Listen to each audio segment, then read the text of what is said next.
নাসিরউদ্দিন পাটোয়ারির মতন বিভিন্ন বেয়াদবের সৃষ্টি হয়েছে, ঠিক একইভাবে আমরা দেখেছি বিশ্ববিদ্যালয় থেকে পাশ করে সালাউদ্দিন আহমেদের মতন বিভিন্ন আইন প্রণেতা আইনজ্ঞ কিন্তু বেরিয়েছেন। আমাদের ঢাকা বিশ্ববিদ্যালয়ের নবাগত যে শিক্ষার্থী 2025-26 সেশনের শিক্ষার্থীদের পদাচরণে ইতোমধ্যে আমাদের ক্যাম্পাস কিন্তু মুখরিত হয়েছে। আজকে যে শিক্ষার্থীরা আসছে, অভিভাবকেরা আসছে, সকলের চোখে মুখে কিন্তু এক ধরনের আনন্দ, এক ধরনের স্বস্তি। কিন্তু 2024 সালের 5ই আগস্ট পূর্ববর্তী সময়ে আমরা যখন এই বিশ্ববিদ্যালয়ে ভর্তি হয়েছি, আমাদের অভিভাবকরা যখন এসেছিলেন, সকলের চোখে মুখে ছিল সংখ্যা এবং ভয়।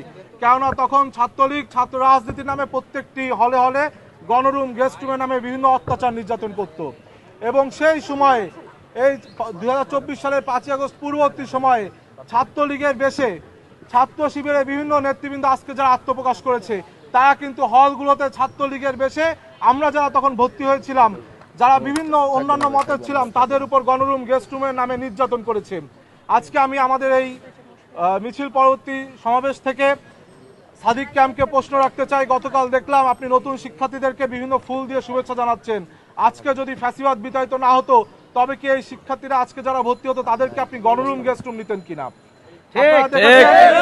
এই বিশ্ববিদ্যালয় থেকে পাশ করে আমরা দেখেছি নাসিরউদ্দিন পাটোয়ারির মতন বিভিন্ন বেয়াদবের সৃষ্টি হয়েছে, ঠিক একইভাবে আমরা দেখেছি বিশ্ববিদ্যালয় থেকে পাশ করে সালাউদ্দিন আহমেদের মতন বিভিন্ন আইন প্রণেতা আইনজ্ঞ কিন্তু বেরিয়েছেন।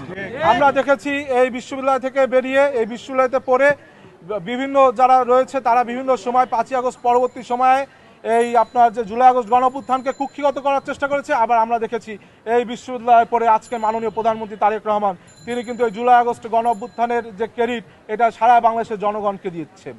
সুতরাং আমরা আজকে যারা বিশ্ববিদ্যালয়ের নবাগত শিক্ষার্থী, তাদেরকে আহ্বান জানাবো, তারা যেন আমাদের সত্যের পথের সংগঠন, দেশপ্রেমিকতার সংগঠন, সাধারণ শিক্ষার্থীদের শিক্ষার্থী বান্ধব সংগঠন, শিক্ষা বান্ধব ছাত্র সংগঠন বাংলাদেশ জাতীয়তাবাদী ছাত্র দলে তারা সহশিক্ষা কার্যক্রম হিসেবে এই আদর্শিক যে ছাত্র সংগঠন সেখানে যুক্ত হয় এবং নিজেদের মেধা মনন সৃজনশীলতা উৎকর্ষের মাধ্যমে আগামী দিনে এটি তাদের পাথর হিসেবে কাজ করবে। আমি আজকের এখানে যারা উপস্থিত হয়েছে, আমাদের বিভিন্ন হল নেতৃবৃন্দ, আমাদের বিশ্ববিদ্যালয় নেতৃবৃন্দ সহ আজকে বিভিন্ন নবাগত শিক্ষার্থী যারা উপস্থিত হয়েছে, সকলকে আমার অন্তঃস্থল থেকে শুভেচ্ছা এবং অভিনন্দন জানিয়ে আজকের মতো এখানে শেষ করছি। সবাইকে ধন্যবাদ। বাংলাদেশ জিন্দাবাদ।